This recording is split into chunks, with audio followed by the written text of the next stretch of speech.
Hi guys, welcome to விபால். புது வீக்கு லெவல்ஸ் எப்படி ஒர்க் ஆகுதுன்னு செக் பண்ணுவாங்க. Okay, let's get started with Nifty. So Nifty வந்து இன்னைக்கு ரேஞ்ச் பவுண்ட் மார்க்கெட் தான். ஏன்னா நேற்று போன வாரம் வந்து நல்லாவே கொஞ்சம் கொடுத்துருந்தாங்க. ஸோ அதனால் வந்து மண்டே வந்து ஒரு ஸ்டாண்டர்ட் பிளேயர்ஸ்க்கு மாதிரி நம்மளுக்கு வந்து கொடுத்துட்டாங்க. ஸோ ரேஞ்ச் பவுண்ட் மார்க்கெட்டில் கிளீனாக முடிஞ்சிருச்சு. பாசிட்டிவ் பயஸ் தான் இருக்குது. பட் ஆனால் முடிஞ்ச இடம் வந்துட்டு நம்மளோட பை ட்ரேட் ஜோனுக்கு மேலே தான் முடிஞ்சிருக்கு.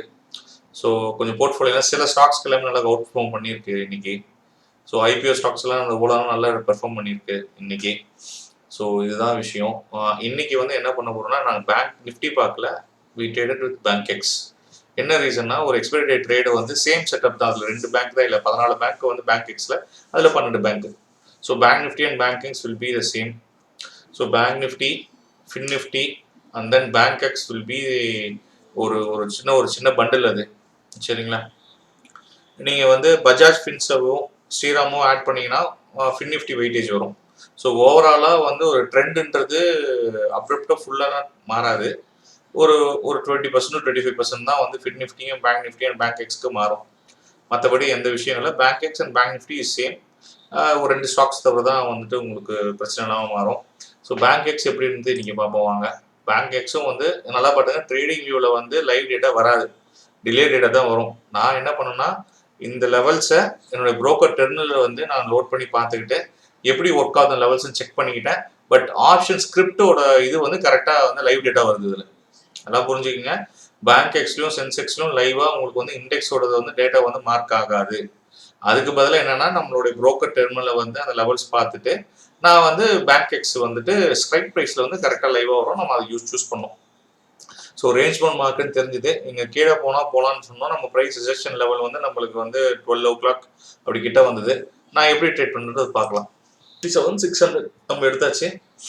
ஸோ இதில் பார்த்தீங்கன்னா, நம்மளுக்கு கிட்டத்தட்ட எல்லாமே கன்சிக்யூட்டிவ் எதுவுமே வரல. பையிங் இங்கே தான் வந்துச்சு. பட் ஆனால் அதை வெயிட் பண்ணி பார்த்தோம். நம்ம வந்து 3 minutes எக்ஸிக்யூஷன் டைம் ஃப்ரேமில் எதுவும் வரல. So weighted. ஸோ அடுத்து ஒரு வந்துட்டு 1 minute டைம் ஃப்ரேமில் இங்கே கிடச்சிது, 2 minute டைமில் கிடச்சிது. நம்ம 3 minutes டைம்லாம் வந்து ப்ரைஸ் எக்ஸ்பிரஷன் வந்தோன்னா பை சிக்னல் வந்துச்சு. நம்ம வந்து இந்த ஹையை வந்து கன்சிக்யூட்டிவ் நல்லா வால்யூம் கேண்டில் வச்சுன்னு இங்கே என்ட்ரி ஆனோம். We aim for 40, but we got 68 points கிடச்சிது. ஹிஸ்ட்ரி ஒரு 1:1 தான் ட்ரை பண்ணோம். பட் இது கொஞ்சம் 1:1க்கு மேலே நல்லா கிடச்சிருக்கு நம்மளுக்கு. சரிங்களா? 1:1.25ன்ற மாதிரி வச்சுக்கலாம் நீங்கள். ஒரு நல்லாவே நம்மளுக்கு கிடச்சிது. பார்த்துட்டு நம்ம 30-40 பாயிண்ட்ஸ் கிட்டத்தட்ட நம்ம ரிஸ்க் எடுத்தோம். நம்ம ஸ்டாப் லாஸ் வந்து ஆக்சுவலாக இங்கே நம்மளுக்கு வந்து கொஞ்சம் கிட்டே நம்ம நல்லா மொமெண்டம் இருந்தனால இங்கேயே நம்ம வந்து கரெக்டாக வெளியே வந்துட்டோம். So we exit in 50 minutes. ஒரு நல்ல ட்ரேட் இன்னைக்கு. ஒரு 68 பாயிண்ட்ஸ் கிடச்சிது. So we done for the day. Bank எக்ஸும் முடிச்சாச்சு நம்ம. ஸோ அதனால் நல்லா பார்த்துக்குங்க. ஒரு ரேஞ்ச் பவுண்ட் மார்க்கெட்டு நம்ம வந்து நம்ம டார்கெட் என்ன, ஒரு 40 பாயிண்ட்ஸ் தான் நம்ம கவர் பண்ணணும். நம்ம டார்கெட்டே இருக்குது. அதுலேயே நம்ம 60 பாயிண்ட்ஸ் கவர் பண்ணுறோம் அப்படின்னா, அதுலேயே நம்ம 60 பாயிண்ட்ஸ் கவர் பண்ணணும்னு நினச்சினா நம்ம வந்து எக்ஸிக்யூஷன் லெவல் எவ்வளோ நல்லா இருக்குன்னு பார்த்துக்குங்க. சரிங்களா? திஸ் இஸ் கோல்டு வந்து ஆல் டைம் நான் போட்டு வச்சு மார்க் பண்ணேன், அதை உடச்சிது. நீங்கள் பாருங்க, நீங்கள் வந்து நம்ம பைட்ரேட் ஜோனுக்கு மேலே ஒரு இதுவுமே வந்துட்டு ஒரு கேண்டில் கூட வந்து சஸ்டெயினால லிக்கு கூட வைக்கல. இப்போ தான் இந்த டைமில் ட்ரை பண்ணிட்டு இருக்கு. வேறு எக்ஸிக்யூஷன் டைம் வந்து 15 minutes. So range bound market தான் கொடுத்துருக்கு. Maybe we are expecting tomorrow ஒரு நல்ல ஒரு ட்ரெண்டிங் மார்க்கெட்டே இருக்க வாய்ப்பு இருக்குது கோல்டு பொறுத்த வரைக்கும். ஸோ கோல்டு பொறுத்த வரைக்கும் இதுதான். கோல்டு வி ட்ரைடு சின்ன ஒரு ஸ்கேல்ப் பார்த்தாங்க. ஸோ எப்படின்னா இதே மாதிரி தான் ஏற்கனவே ப்ரீவியஸ் ரெசிஸ்டன்ஸ் ஜோனை வந்து மார்க் பண்ணியாச்சு. இப்போ ஒரு ப்ரைஸ் எக்ஸ்டெண்ட் வந்தால் இதை போய் டச் பண்ணோம். இதை டச் பண்ணி தான் மேலே உடச்சிட்டு போவோம், சப்ளை அண்ட் டிமாண்ட் ஜோன் மாதிரி.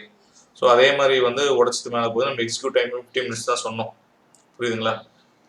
அது சின்னதாக $2 to $3 வந்து கிடைக்கிறதுனால வாய்ப்பு. நீங்கள் லாட் சைஸ் நிறைய போட்டு ஸ்கேல்ப் பண்ணிங்கன்னா இது நல்லாயிருக்கும் கோல்டு.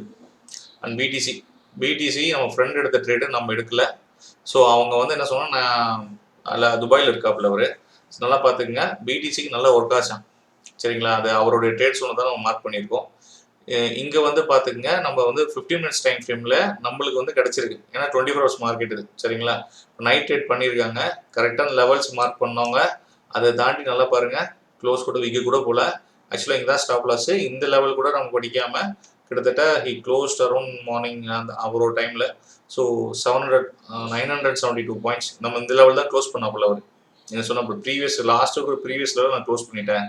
ஏன்னா அது வரைக்கும் போய் ரிஜெக்ட் ஆகிற வாய்ப்பு இருக்குது, கீழே போகலாம், எனக்கு நல்ல ட்ரேடு கிடச்சிது, ப்ராஃபிட்னு சொல்லி விட்டுட்டாங்க. This is BTC. ஸோ எல்லா டைம் ஃப்ரேம்லையுமே எல்லாமே இருக்குது, நல்லா ஒர்க் ஆகுதுன்னு சொல்லியிருக்காங்க.